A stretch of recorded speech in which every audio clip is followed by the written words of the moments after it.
CBI नहीं आएगी हम तब तक अपने निर्णय से पीछे नहीं हटेंगे कि हम मैडम जैसे कई और हम जंतर मंतर में बैठेंगे। हम 10 तारीख को जाएंगे, हम केंद्र सरकार से न्याय मांगेंगे। कोई तो न्याय करेगा, मोदी सरकार न्याय करेगी, केंद्र अगर राज्य सरकार न्याय नहीं करती है तो कम से कम केंद्र तो है, सुप्रीम कोर्ट तो है ही, हाई कोर्ट उनका है तो क्या हुआ, सुप्रीम कोर्ट तो करेगा, कोई तो होगा ऐसा जो इंसाफ देगा।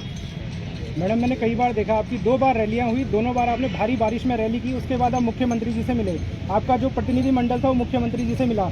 क्या आपको मुख्यमंत्री जी ने क्या कहा, क्या आश्वासन दिया आपको? मुख्यमंत्री जी ने हमेशा यही आश्वासन दिया है कि न्याय करेंगे, लेकिन पता नहीं कौन सा न्याय करेंगे। मुझे समझ नहीं आया उनका न्याय कहाँ से कहाँ तक था, कौन सा न्याय था कि उन्होंने अपनी सीट वोट बैंक बचाया है या फिर हम लोग को कटघरे में खड़ा करके हमें दोषी बना के बाहर फेंक दिया है। वो खुद तो ऐश्वर्य आराम से जिंदगी जी रहे हैं और हम लोग दर दर भटक रहे हैं, कभी हम यहाँ जा रहे हैं, कभी हम वहाँ जा रहे हैं। हम क्यों भटके?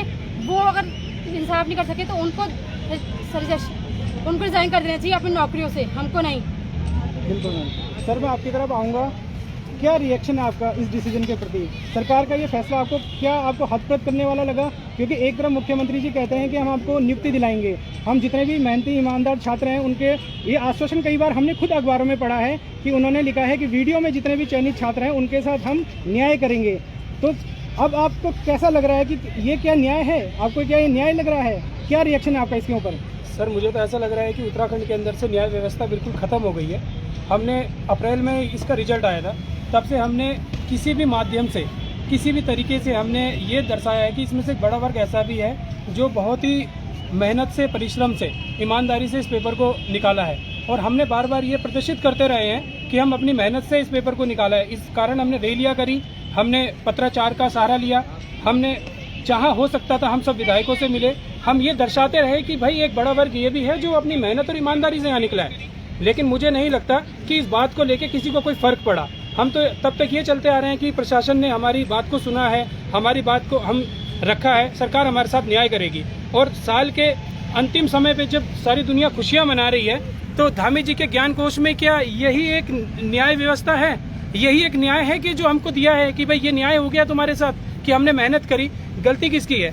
गलती उस इंसान की है जिसने इस परीक्षा को ऑर्गेनाइज करा है। सरकार की खामियां हम क्यों भुगतें? हम क्यों बलि का बकरा बने? लेकिन मुझे ये पता है हमारी बातों का सरकार पे या आयोग पे कोई फर्क पड़ने वाला है नहीं। इसीलिए हमने फैसला किया है कि हम 10 तारीख को दिल्ली चलो अभियान कर रहे हैं और उस अभियान में हम लोग, हमारे भाई, हमारी बहनें, हम सर अपने सारे सिर मुंडवाकर जंतर मंतर पे बैठेंगे। तब जाके पूरे भारतवर्ष को ये संदेश देंगे कि अभी भी न्याय व्यवस्था उत्तराखंड की क्या है। और जो उत्तराखंड के प्रदेश के युवाओं का मनोदशा है वो पूरा भारतवर्ष देखे। हम इस चीज के लिए अपनी बात को रखेंगे। जब तक हम में हिम्मत है हम अपने अधिकार के लिए, अपने स्वाभिमान के लिए, अपने सम्मान के लिए लड़ते रहेंगे। आइए कुछ और छात्रों से पूछते हैं कि उनका क्या रिएक्शन था। देखिए यहाँ पे जो अध्यक्ष साहब हैं वो कहते हैं कि एक तरफ कहते हैं वो छटनी नहीं हो पा रही है, हम सेग्रीगेट नहीं कर पा रहे हैं। दूसरी तरफ वो अखबारों में छपाते हैं कि 138 लोग हैं जिनके खिलाफ विवेचना मिली है। तो क्या ऐसा नहीं हो सकता था कि अगर 940 पद आपके थे और 140 बच्चे अगर फेक हैं आपके, तो उनको बाहर करके 800 बच्चों को नियुक्ति दी जा सकती थी? क्या आपको नहीं लगता कि ये दोहरा रवैया है आयोग का? एक तरफ सरकार कहती है कि हम छात्रों के साथ न्याय करेंगे, दूध का दूध पानी का पानी करेंगे। सीएम साहब ने कई बार कई मौकों पर मीडिया में कहा है, ये बात कई मंचों से कहा है। तो आपको क्या लगता है कि ये एक धोखा नहीं है क्या आपके साथ? बिल्कुल धोखा है, बिल्कुल धोखा है। और आज हमें रियलाइज़ हो रहा है कि सीएम पुष्कर सिंह धामी को हमने चुना है। और पिछले साल उन्होंने वादा किया था कि हम 20,000 नियुक्तियाँ दे पाएंगे। आज पूरा 1 साल हो चुका है, कोई 20 व्यक्ति बता दीजिए जिनको उन्होंने नियुक्ति दी हो। आज की डेट में हम जिस सीएम को उसी के क्षेत्र में खटीमा में उनको हरा दिया और वही सीएम पूरे उत्तराखंड पे थोपा जा रहा है। और आज हमें इस बात पे साबित भी कर दिया है कि एक तरफ उन्होंने हमारे साथ वादा किया था, हमें गार्जियन बोला था कि जो मेहनत से, ईमानदारी से चयनित बच्चे हैं उनके साथ हम न्याय करेंगे। और आज 2023 में जो हम मेहनत से, ईमानदारी से चयन, तो हमको क्या तोहफा दे दिया? तो हम इस चीज़ के बिल्कुल भी खिलाफ हैं। हम चाहते हैं कि सरकार आयोग से बात करे और अपने फैसले को वापस ले, और नहीं तो हमें ये आंदोलन उग्र करना पड़ेगा और अपनी बात पहुंचाने के लिए केंद्र सरकार में हमें दिल्ली जाना पड़ेगा, जंतर मंतर में धरना करना पड़ेगा। और ये बिल्कुल भी न्याय नहीं है। जब सरकार 133 बच्चों को परीक्षा में बैठने नहीं दे सकती है तो बाकी बच्चों को न्याय तो दे सकती है, उनको ज्वाइनिंग ग्रुप पे हमें तो न्याय चाहिए, हमें तो न्याय सिर्फ ज्वाइनिंग के ग्रुप में ही चाहिए। देखिए छात्र यहाँ पर बहुत ज़्यादा परेशान है, बहुत ज़्यादा दुखी हैं और वो बोल रहे हैं कि हम 10 जनवरी को दिल्ली कूच करेंगे और जंतर मंतर पे वहाँ पे हम प्रदर्शन करेंगे। तो आइए हम बात करते हैं कुछ और छात्रों से कि जैसा ये आयोग का निर्णय है, क्या रिएक्शन है आपका, कैसा मतलब आपको महसूस हुआ? क्योंकि एक तरफ आपको लगातार आश्वासन मिल रहे थे, पूरा साल हो गया जब से आपका अप्रैल से रिजल्ट आया है, तब से आपको पूरे साल भर यही आश्वासन मिला कि आपके साथ हम न्याय करेंगे, आपको न्याय दिलाएंगे। तो आखिरी में साल के आखिरी दिन जब आप एक गुड न्यूज़ की उम्मीद कर रहे थे, तब आपको पता चलता है कि आपकी भर्ती सरकार ने निरस्त कर दी है, तो आपका क्या रिएक्शन है इसके ऊपर? रिएक्शन आप देख ही रहे हैं सर, पिछले 8 महीने से ऐसा कोई दर नहीं जहां हम ना भटके। सड़क से लेकर संसद तक या सदन तक हम हर जगह पहुंचे, हर किसी के साथ हमने अपनी बात रखी है, हर व्यक्ति के पास, चाहे कोई भी हो, हर किसी के पास हमने अपनी बात रखी है, लेकिन कोई हमारी सुनने को तैयार नहीं। ठीक, पूरे 8 महीनों में हमको सिर्फ आश्वासन दिया गया कि ये होगा वो होगा। धामी जी ने ऐसा कोई मंच नहीं छोड़ा जहाँ से ये घोषणा न की हो कि मैं जो मेहनती बच्चे हैं उनके साथ अन्याय नहीं होने दूँ। लेकिन आज हुआ क्या हमारे साथ? 8 महीने हमने उसका इंतजार किया कि हमारे साथ न्याय होगा, लेकिन न्याय के नाम पर हमारे साथ एक भद्दा मजाक जो हुआ अभी 2 दिन पहले, वो सबने देखा।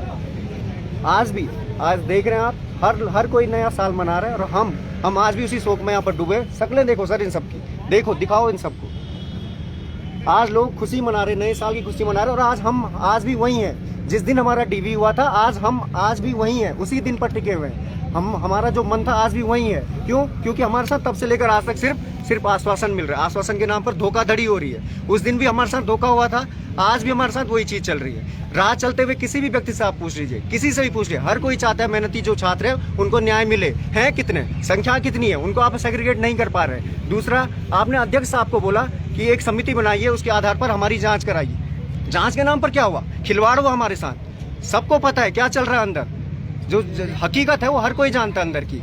बयान देखिए इनके, पहला बयान देते हैं जो इनका पत्र लिखकर बाहर आता है, उसमें हमको बताया जाता है कि हम सेग्रीगेट नहीं कर पा रहे हैं, हमारी ये मजबूरी, हम सेग्रीगेट नहीं कर पा रहे हैं, इसलिए हमारी भर्ती रद्द कर दी जाती है। दूसरे ही पल इनका बयान आता है जो अध्यक्ष साहब हैं कि सेग्रीगेशन की जो अगली हम इसका जो री एग्जाम कराएंगे वहां पर हम बच्चों को अलग कर रहे हैं। जब आप सेग्रीगेट कर ही नहीं पाए तो आप अलग कर किसके रहे हो?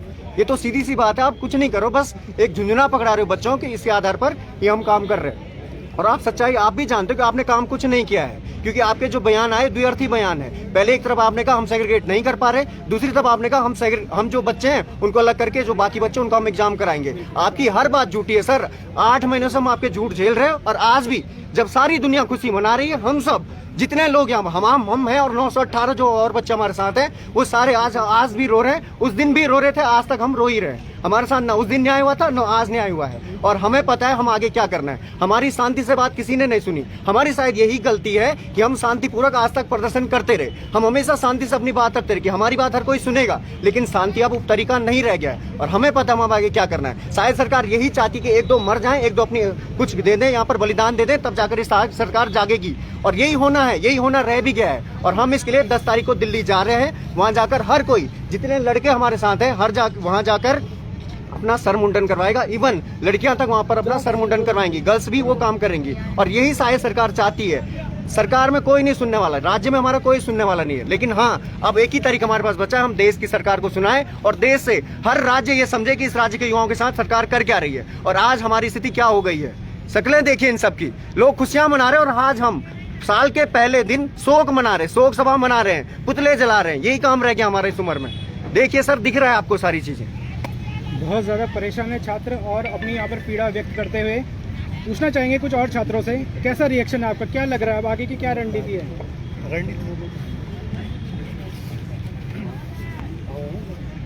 हमारी अगली रणनीति है कि हम 10 जनवरी को दिल्ली कूच करेंगे, क्योंकि प्रदेश की सरकार बिल्कुल बहरी हो चुकी है और गूंगी हो चुकी है। गूंगी तो नहीं थी, पर हमारे साथ गलत आश्वासन दिया कि हमको धोखे में रखा गया। इस धोखे का खामियाजा हम भुगत रहे हैं और आज